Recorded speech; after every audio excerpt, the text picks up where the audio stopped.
미국 고액 자산가들이 어떻게 투자하는지 알아볼 수 있는 리포트가 있다고 합니다.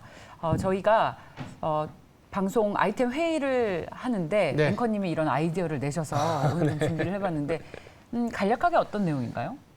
매 분기마다 우리가 흔히 알고 있는 예를 들어서 워렌 버핏 네. 잘 아시지 않습니까? 네. 무엇을 샀는지 이게 소위 말해서 신고를 해야 돼요. 공개가 되는군요. 그래서 그 실적 시즌 막바지에 항상 그 기간이 있는데 그 어떤 포트폴리오를 통해서 워렌 버핏은 이를테면 쉐보론을 샀구나, 에너지에 투자했구나 이런 중장기적인 투자 아이디어를 체크할 수 있는 좋은 어떤 뭐랄까요 아이템이거든요. 네. 그래서 한번 뭐 시기도 됐기 때문에 한번 예. 다뤄보는 게 어떻겠냐라는 아이디어를 냈죠. 네, 그럼 고액 자산가들의 포트폴리오를 엿보는 시간입니다. 네. 오늘 함께해 주실 분은 미래에셋증권 디지털 리서치 팀의 김석환 선임 연구원입니다. 어서 오세요. 안녕하십니까? 네, 안녕하세요. 네, 안녕하세요. 네, 저희가 뭐 인사말에 네. 워렌 버핏 등 고액 자산가들의 포트폴리오 사실 이게 신고를 하게 돼 있지 않습니까? 맞습니다. 일정 부분 지분을 네. 갖고 있거나 일단 한번 투자자분들한테 이 13F 보고서가 뭔지 저희가 얘기하고 있는 이 아이디어가 어디서 출발하는지 좀 설명 좀 부탁드릴게요. 다 말씀하셔가지고 일단 그 공시 종류의 중에 공시 보고서 중에 종류라고 하나 보시면 될 것 같고요. 네. 이제 특히 미국 같은 경우에도 증권거래위원회, 특히 우리나라와 좀 비슷하게 이제 에드가라고 하는 곳이 있고요. 우리나라 같은 경우는 다트라고 하는 곳이 있고 여기에 그 매 분기 영업 종료일로부터 45일 이내에 보고서를 제출하게 되어 있습니다. 그러니까 최근에 나온 보고서 같은 경우에는 이제 3분기 결과치인 거고요. 이제 3분기가 9월 말로 끝났기 때문에 이제 10월, 11월 14일까지 제출된 보고서를 베이스로 한다라고 보시면 될 것 같고요. 방금 이제 말씀해 주셨던 것처럼 실제 이 13F 보고서 같은 경우에는 그러니까 월가의 투자의 우리가 흔히 보면 투자 전설들이라든지 또는 현재 진행 중인 그런 그룹들의 투자 전략을 좀 엿볼 수 있는 종류 중에 하나다라고 보시면 될 것 같고 이제 그러다 보니까 상당히 많은 투자자들이 관심을 갖고 지켜보는 내용 중에 하나다라고 보시면 될 것 같습니다. 근데 왜 13F예요? 혹시 아시나요? 저는 그래서 13층인가 했어요. 아니요, 그렇지는 않습니다. 이제 우리나라 같은 경우에는 뭐 명칭 자체가 예. 뭐 사업 보고서 또는 분기 보고서 이렇게 되어 있는데 미국 같은 경우에는 숫자에 이제 알파벳이 이렇게 또 붙게 되거든요. 네. 이제 방금 말씀드린 사업 보고서 같은 경우에는 10K, 그러니까 10K로 이렇게 되고요. 네, 분기 보고서 같은 경우에는 뭐 10K, 10Q 이런 식으로 이제 된다라고 보시면 될 것 같아요. 그래서 예. 이제 13F라고 하는 거는 뭐 특정해서 뭐 그 숫자가 어떻게 된 건지 잘 모르겠지만 일단 현재 통칭돼서 13F는 이제 고액 자산가들 특히 이제 1억 달러 운용 자산 규모가 1억 달러 이상의 헤지 펀드라든지 자산 운용사들의 투자 포트폴리오 내역을 우리가 확인을 할 수 있다라고 하는 거고 특히 우리나라하고 좀 다른 점이 하나가 있다라고 하면 실제 우리나라 뭐 벤처 예. 투자다 라든지 이런 예. 쪽 같은 경우에는 좀 비상장사에 대한 투자 비중이 좀 상당히 높잖아요. 그렇죠. 근데 이제 이런 미국 같은 경우에는 실제 상장사에 대한 투자 비중도 상당히 좀 높기 때문에 그렇군요. 실제 뭐 공개 시장에서 거래되는 측면에서 본다라고 하면 투자자들의 접근성이 상당히 높다라고 볼 수 있겠습니다. 그러네요. 말씀하신 것처럼 우리나라 VC들은 비상장회사 투자는 어차피 우리 개인 투자자들은 진입장벽이 높아서 맞아요. 알아도 할 수가 그냥 없죠. 아는구나. 교양을 쌓는 정도 수준인데 네, 맞아요. 1억 달러면 한국 돈으로 약 1,400억 원 그렇죠. 이상의 1,500억 정도. 고액 자산가들의 포트폴리오 네. 궁금하죠. 네. 그렇죠. 궁금합니다. 실제 이제 네. 올해 아까 오렌 버핏, 버크셔 해서웨이를 얘기해 주셨긴 하지만 이제 1분기 그 13F 보고서가 나왔던 시점을 한번 되돌아가서 보면 오렌 버핏 같은 경우가 버크셔 해서웨이가 포트폴리오에 가장 많이 담은 기업 중에 하나가 바로 기업과 섹터가 에너지였어요. 에너지. 옥시덴탈 페트롤륨이라든지 쉐브론 같은 기업들에 대한 투자 비중을 확 늘렸고요. 지금까지도 그렇게 투자 비중 확대가 이어지고 있다라고 하는 점을 본다라고 하면 실제 1분기에 그런 포트폴리오의 영향을 받아서 좀 늦게 들어가긴 했겠지만은 만약에 에너지에 대한 비중을 좀 담았다라고 하면 상당히 올해 전체적으로는 퍼포먼스가 상당히 우수했다라고 보시면 될 것 같고 또 하나는 인플레이션 해지용으로도 상당히 좀 탁월한 선택이었다라고 볼 수도 있겠죠.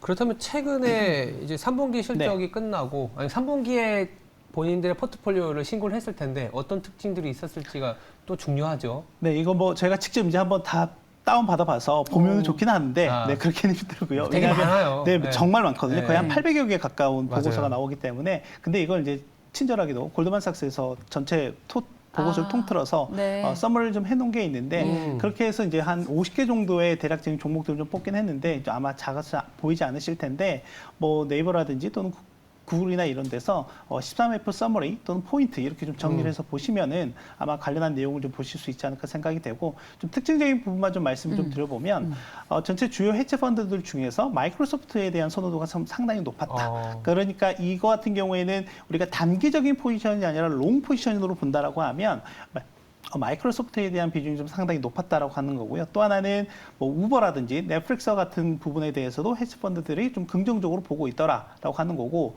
올해 주요 빅테크들 중에 또는 플랫폼 업체들 중에서 가장 주가 낙폭이 컸던 기업 중에 하나가 바로 페이스북의 모의사인 메타거든요. 이제 메타 같은 경우에는 2014년 이후에 처음으로 탑5에서 제외된 모습을 좀 보였다라고 보시면 될 것 같습니다. 예. 우리가 왜 마이크로소프트라고 하면 우와 진짜가 아니라 뭐 그렇지 뭐 해서 마치 삼성전자를 반드시 담아야 하는 것처럼 그런 느낌이라서 혹시 김성환 연구원님 보시기에 우리가 소위 이 종목 진짜 섹시하다라는 느낌 주는 종목들 있잖아요. 이런 종목도 있었어?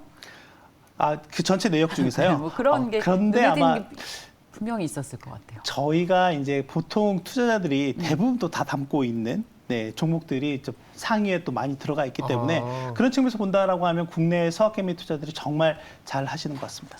그럼 구체적으로 어떤 종목들이 기억이 나세요? 뭐 우리가 잘하고 있다라는 걸 증명하는 것 또한 중요하기 때문에. 근데 이제 그 세세한 종목들보다는 왜냐하면 이제 헤지펀드 같은 경우에도 좀 비중이 있는 그러니까 기본적으로 다우 30이라든지 또는 S&P 500 또는 나스닥 100 내에 있는 종목들이 대부분이기 때문에 아마 뭐 제가 말씀드려도 여러분들께서 이건 모르는 종목은 아니야라고 할 만한 종목은 없었던 것 같습니다. 아니 왜냐하면 지금 메타의 비중이 낮아졌다라고 한 것도 저희한테 굉장히 중요한 인사이트를 제공할 그렇죠. 수 있기 때문에. 저는 이제 워렌 버핏만 봤어요. 왜냐면 유명하니까. 워렌 버핏 옹이죠. 워렌 버핏 옹이 보니까 이 3분기에 8개의 종목을 샀는데 이를테면 신규로 그중에 7개가 배당주더라고요. 뭐 우리가 흔히 알 수 있죠. 네. 할 수 있는데 어쨌든 뭐 워렌 버핏 옹이 이제 배당 어떤 거냐면 파라마운트 글로벌 배당 수익률은 5%가 넘고 그다음에 뭐 제프리 파이낸셜이라 그래서 이제 증권사인데요. 또 배당 수익률 한 3% 넘더라고요. 그래서 워렌 버핏은 배당주를 샀다. 이 정도로 말씀드릴 수 있을 것 같아요. 고액자산가들은 이 배당주 투자를 굉장히 중요하게 생각해요. 맞아요. 왜냐하면 일단 이분들은 투자 현금으로 규모가 들어오니까, 크기 맞아요. 때문에 그 배당금만 받아도 먹고 사는데 충분할 정도로 많은 배당을 누릴 수 있기 때문입니다. 네. 저는 궁금한 게 뭐 애플이나 테슬라 이런 비중이 여전히 높은가? 혹시 테슬라의 비중이 높아졌다 줄어들었나? 이 논란이 그러니까 갑론을박이 많은 종목들에 대해서 고액자산가들도 역시 투자 의견에 좀 변화가 있었나라는 게 궁금해서 드린 질문이었어요. 예. 그렇습니다. 전체적으로는 네. 뭐 애플이나 테슬라 같은 경우에도 네. 이제 그 상위권에 내에는 포지션이 취해 있다고 보시면 될 것 같아요. 네, 네. 저희가 13F 서머리 포인트라고 검색을 하시면 충분히 우리 모두 종목을 볼 수 있다고 하니까요. 관심 있으신 분은 참고하시면 좋겠습니다. 네. 일단은 뭐 이제 단기적인 것도 한번 질문을 드려볼게요. 워낙 이제 이벤트를 잘 정리를 하시거든요. 그러니까 이번 주에 우리가 지금 사실 월말 연초고 그리고 네, 이제 맞습니다. 내일 모르게 되면 또 내일인가요? 이제 워렌 버핏이 아니라 파월 연주 의장의 워렌 버핏을 계속 생각하다 보니까 파월 연주 의장의 이제 또 연설이 있지 않습니까? 네, 맞습니다. 뭐 무엇을 좀 챙겨봐야 될지. 네. 뭐 일단 간밤에도 보면 미국 3대 증시가 전체적으로 하락하는 모습을 좀 보이긴 했는데 네. 전체적으로는 이제 그 밤중에는 뭐 제임스 브로드 세인트루이스 연은 총재라든지 존 윌리엄스 뉴욕 연방준비은행 총재의 발언들이 다소 좀 매파적으로 좀 인식이 됐던 그랬죠. 부분들이 있었던 것 같고요. 또 하나는 중국 쪽 이슈가 좀 계속 회자가 좀 되고 있는 것 같습니다. 이에 따라서 경기 침체나 또는 경기 둔화에 대한 이슈가 계속 커지고 있다라고 하는 점. 실제로는 이번 연말 특히 이제 12월 달에는 이 부분을 좀 더 중점적으로 봐야 되지 않을까 생각이 되고요. 그 앞서서 이제 이번 주 같은 경우에는 방금 말씀해 주셨던 것처럼 수요일에 예정되어 있는 게 물가 고용과 관련한 지표들을 좀 보셔야 될 것 같고 특히 ADP 민간 고용소와 민간 고용 보고서하고요. 또 하나는 졸추라고 해서 구인 이직 보고서 관련한 내용이 나오는데 저희가 이 졸추 관련한 보고에서 한 가지 살펴보셔야 될 부분은 뭐냐면 실직자 한 명당 구인 일자리 수가 몇 개나 되는지에 대한 비율이거든요. 지금 이게 지난달까지만 본다라고 하면 실직자 한 명당 1.9개의 일자리예요. 그러니까 여전히 미국의 노동시장의 수급이 좀 타이트하게 가고 있구나라고 하는 부분을 좀 증명하는 지표라고 좀 보시면 될 것 같고요. 파월 연준 의장이 이제 FOMC 회의 직전에 이제 앞두고 마지막 발언을 합니다. 그래서 여기에서 어떤 내용을 나올지에 대해서도 시장이 좀 높은 관심을 갖고 있다라고 보시면 될 것 같고요. 이제 금요일로 좀 가서는 11월 고용 보고서가 또 발표가 될 예정입니다. 이제 그리고 그 전날 목요일 같은 경우에는 10월 개인 소비 지출 물가가 발표가 되는데 뭐 이미 CPI가 10월 CPI 같은 경우가 시장 예상을 좀 크게 하회했던 부분들이 있기 때문에 PC 물가가 뭐 급격하게 낮아지는 수준이 아니라고 한다면 뭐 시장에 미치는 임팩트는 좀 상대적으로 적을 가능성이 높다라고 보면 될 것 같습니다. 네, 오늘까지 보면 시장에는 좀 경계 심리가 작용을 하는 것 같고 이제 곧 있으면 12월입니다. 연말이라서 그렇죠. 우리 연구원님께서는 어떤 전략으로 연말을 대응하고 계시는지 투자 전략 어떻게 세우면 좋겠습니까? 뭐 결론적으로는 우리 그 국내 투자자들이 봐야 될 부분 중에 하나가 미국의 달러의 가치가 어떻게 움직이는지 그리고 뭐 미국의 국채 금리가 좀 어떻게 움직이는지가 가장 중요한 키 인디케이터가 되지 않을까 생각이 되고요.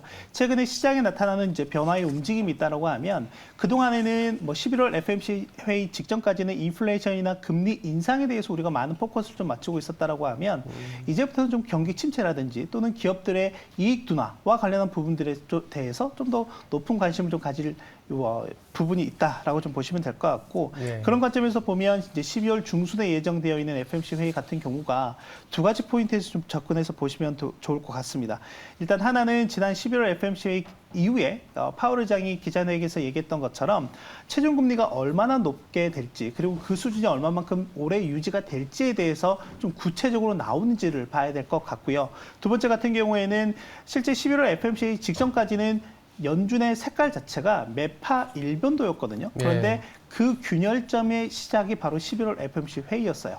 그렇기 때문에 이 매파와 비둘기파 간의 논쟁이 얼마만큼 더 격화가 되는지 결론적으로는 이 논쟁의 핵심은 이제 금리 인상 중단해야 돼. 그리고 우리가 어느 정도 수준까지는 유지를 하겠지만 이제 어느 시점에서는 좀 빠르게 시장에 금리 인하에 대한 제스처를 보내줘야 돼. 라는 내용들이 좀 핵심이 될 것 같거든요. 이와 관련한 부분들 좀 중점적으로 보시면 좋을 것 같습니다. 네. 자, 오늘 13F까지 다양한 소식을 전해드릴 수가 있었습니다.